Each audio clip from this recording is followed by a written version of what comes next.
Ain't nothing like waking up to the smell of freshly brewed freedom here with American coffee.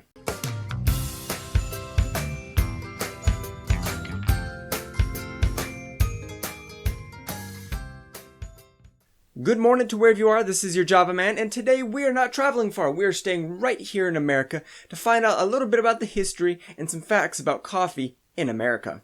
Now, in order to find out where and when coffee started here in America, we'll have to time travel back to about the 1600s to New Amsterdam, now known as New York. Now, in 1625, New Amsterdam was founded by the Dutch West India Company. Now, you might be wondering, where the heck did they get coffee from? Isn't that a more Northern European-based company?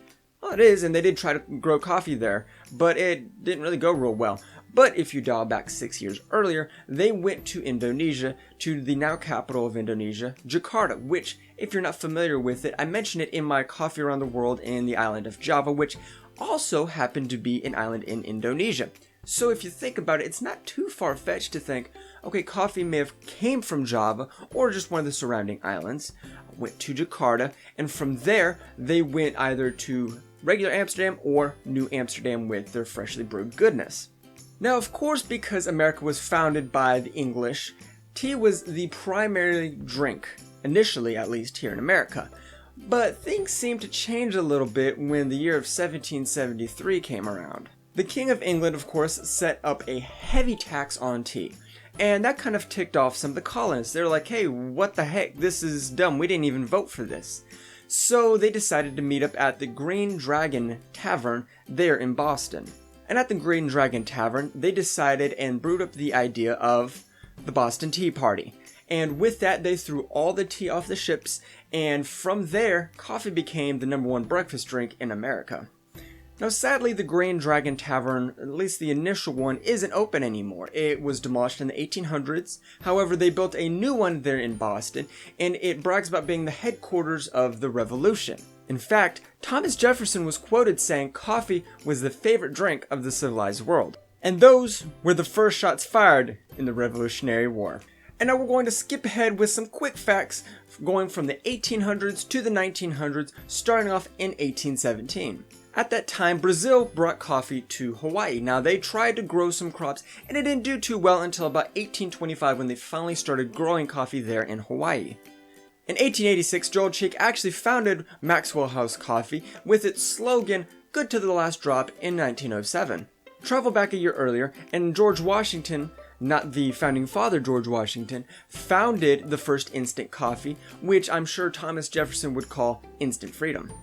In 1942, Maxwell House was actually the chosen coffee for the soldiers in World War II. America is an interesting place when it comes to brewing coffee. We have everything from the French press, the pour over, the drip brew, the AeroPress, and multiple different ways of making coffee. However, still America's favorite way to make coffee is the automatic drip brewer. And really, if you think about it, it fits the American lifestyle perfectly. You make a ton of coffee.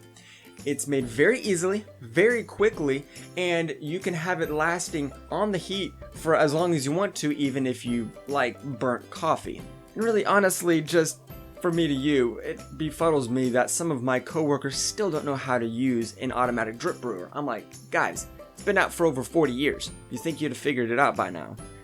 Now, here in America, we love our coffee, and in our smaller little home companies, they love making their own little specialty grinds, their own little specialty roasts, and that kind of thing. But really, most Americans like to go to the big companies like your Krispy Kremes, your Dunkin' Donuts, and of course, your Starbuckses. However, with the price of a small cup, or I guess they call it a tall cup of coffee there, being around $5, it's gonna burn through your wallet pretty quickly, so I'm gonna show you a quick little way how to make Starbucks coffee at home. Now, when it comes to making Starbucks coffee, you need to start off with, well, coffee. But the thing is, you don't need a whole lot of it. It doesn't even really need to be coffee, it just needs to be some sort of coffee flavor. And let's be real here, the strength and the amount doesn't really matter either. You could have the most watered down fake coffee you could possibly have, and it's okay because it's, well, Starbucks coffee. Next, we'll need about oh, I don't know, a gallon or so of creamer. Now, I don't have creamer, I have milk, but you want to have about as much creamer as you possibly can for this. And then last but not least, you're going to want to have about a pound or two of sugar. And you might be thinking to yourself, well, that sounds like a lot of sugar. Trust me, with Starbucks coffee, you can never have too much sugar. So what we're going to do now is we're going to take both ingredients and mix it with our coffee, or in this case, even fake coffee. Presto! You now have Starbucks coffee. So I hope you enjoyed that episode. I wanted to put more information in this, I really did, but I didn't want to overwhelm you with all sorts of different history things. So what I'll be doing is posting a little bit of extra content on my blog, which I know, surprise, surprise, I got an actual blog. I've actually got that in the link in the description below, and I think I'll put it at the end of my video as well for you to go check it out. I won't post it immediately, but just keep an eye on it, and I'll be posting some information on that. I really hope you liked this video though. Please comment, like, if you want to subscribe, go for it. I would love your subscription as well. If you have an idea for a video, whether it is a coffee around the world, review it, which I'm actually going to be doing pretty soon, a recipe, anything, just throw me a comment and let's go brew up some love for somebody.